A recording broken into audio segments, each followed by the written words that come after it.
Hablábamos antes de los regalos, de lo que pedimos, de lo que pedíamos antes, de lo que está más de moda, y echábamos en falta lo de los libros. Laura apuntaba que los Reyes Magos saben lo que necesitamos y algún libro nos caerá, pero por si no han pensado los Reyes Magos en ello, desde el Ayuntamiento de Zaragoza han tenido este año una idea muy bonita, la idea de hacer un amigo invisible compartiendo libros con una iniciativa que se llama Libros que Importan.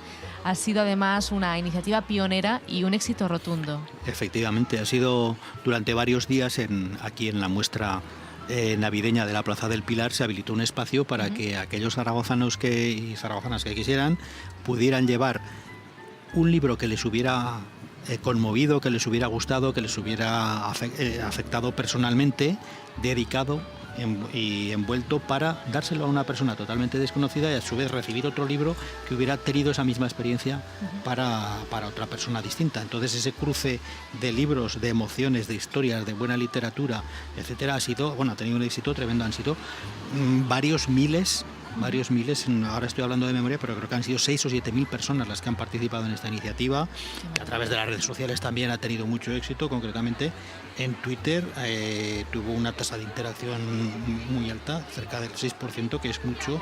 Hubo casi 2 millones de tweets que se refirieron directa o indirectamente a esta iniciativa.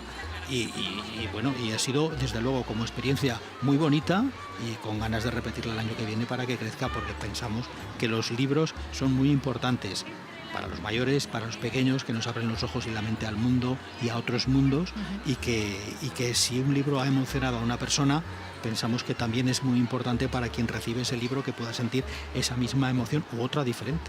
Además también gracias a Atrapavientos, hay que fueron mencionarles porque lo han organizaron todo muy bien, fantásticamente. Y hablabas de Twitter, de la repercusión que ha tenido esta iniciativa en Twitter.